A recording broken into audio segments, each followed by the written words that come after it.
Assalamualaikum dan salam sejahtera. Saya Muhammad Ahmad Haziq bin Muhammad Munir, pemegang kad matrik E202510347115. Hari ini saya akan membentangkan program latihan untuk klien saya iaitu Encik Kamal.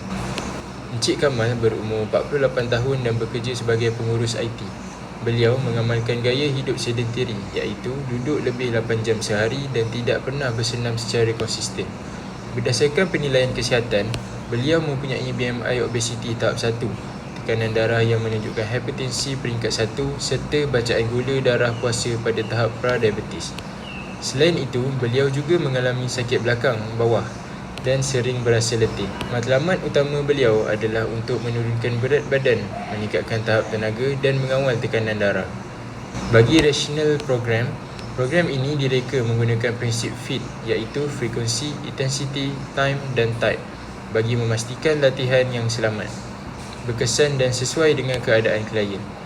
Untuk komponen kardio, saya memilih brisk walking kerana ia adalah senaman berimpak rendah yang sesuai untuk individu obes dan mempunyai masalah tekanan darah.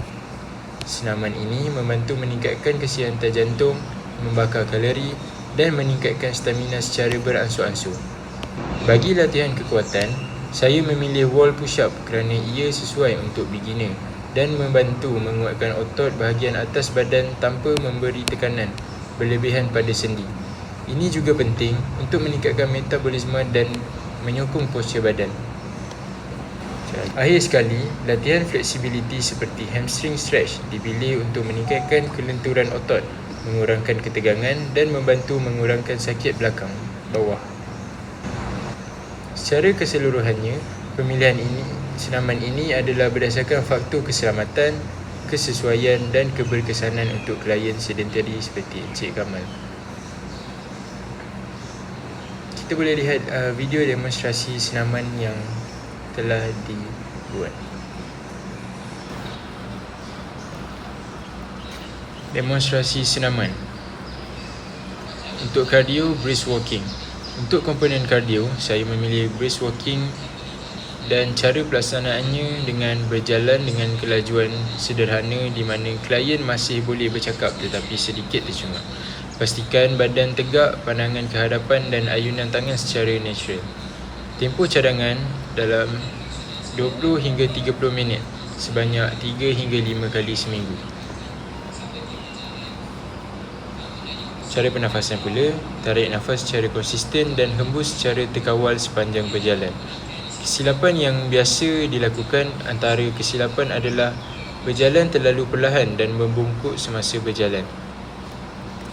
Modifikasi jika klien cepat penat, boleh mulakan dengan berjalan perlahan selama 10 hingga 15 minit dan tingkatkan secara beransur-ansur. Selain itu, untuk kekuatan, saya memilih wall push-up.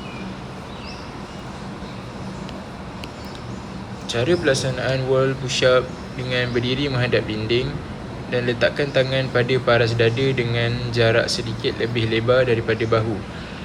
Bengkokkan siku dan turunkan badan ke arah dinding, kemudian tolak kembali ke posisi asal.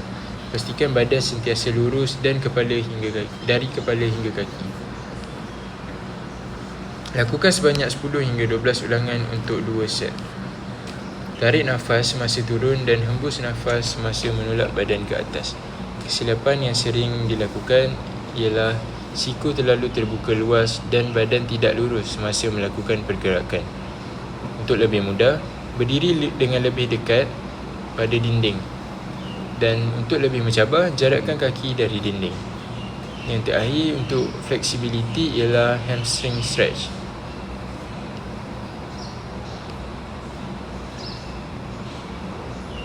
Cara pelaksanaannya, duduk dengan kaki diluruskan ke hadapan, kemudian capai ke arah hujung kaki secara perlahan sehingga terasa regangan pada bahagian belakang perut.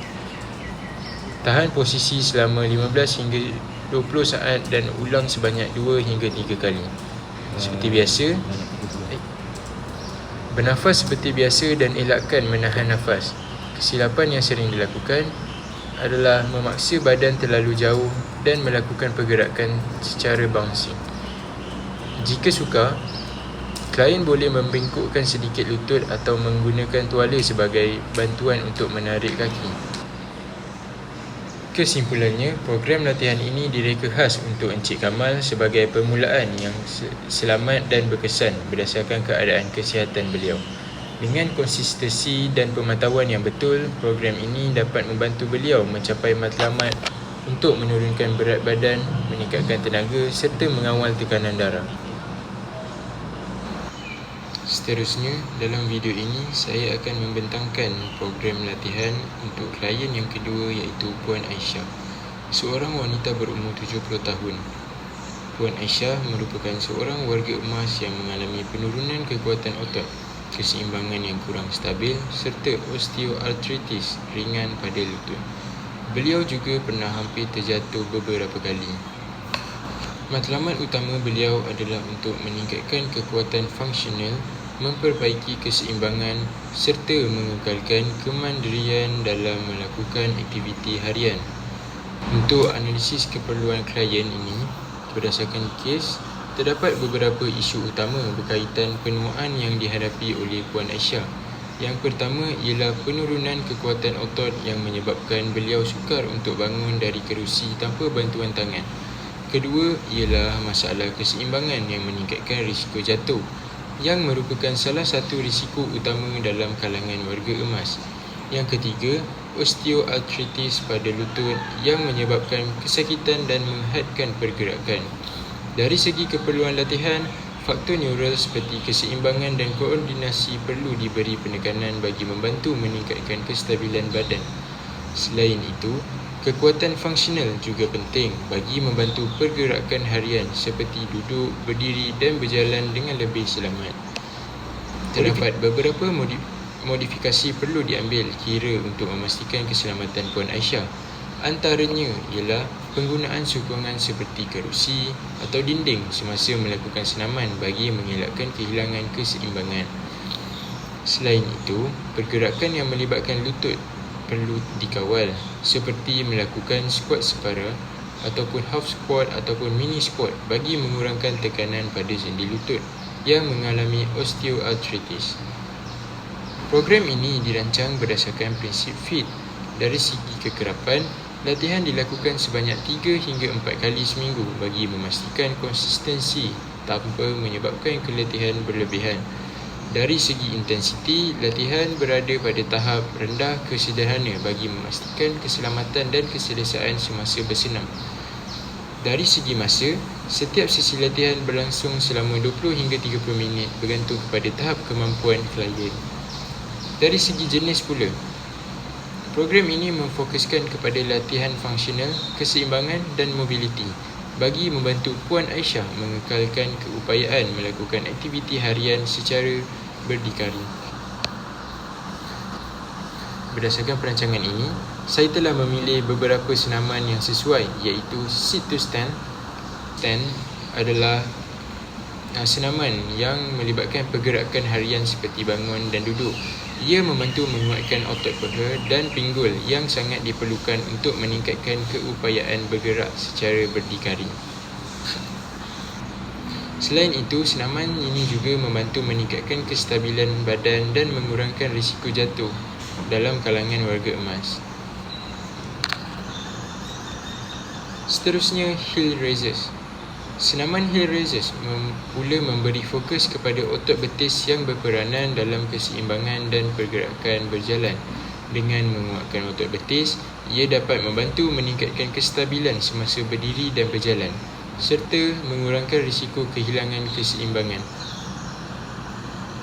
Jom kita lihat contoh senaman heel raises. Akhir sekali, mini squat ataupun half squat. Senaman ini membantu menguatkan otot kaki terutamanya paha dan pinggul serta meningkatkan fungsi pergerakan seperti duduk, berdiri dan naik tangga. Pergerakan ini dilakukan secara separa bagi mengurangkan tekanan pada lutut, terutamanya bagi individu yang mengalami osteoartritis. Senaman-senaman ini saya pilih kerana ia memberi fokus kepada kekuatan otot kaki, keseimbangan dan pergerakan harian yang penting untuk warga emas. Kesimpulannya, program latihan ini direka khusus untuk memenuhi keperluan Puan Aisyah sebagai warga emas yang ingin kekal aktif dan berdikari. Latihan yang dipilih adalah selamat, mudah dilakukan dan berkesan dalam meningkatkan kekuatan serta keseimbangan. Dengan latihan yang konsisten, Puan Aisyah berpotensi untuk mengurangkan risiko jatuh dan meningkatkan kualiti hidup secara keseluruhan. Itu sahaja daripada saya untuk final assessment semester 2. Sekian, terima kasih.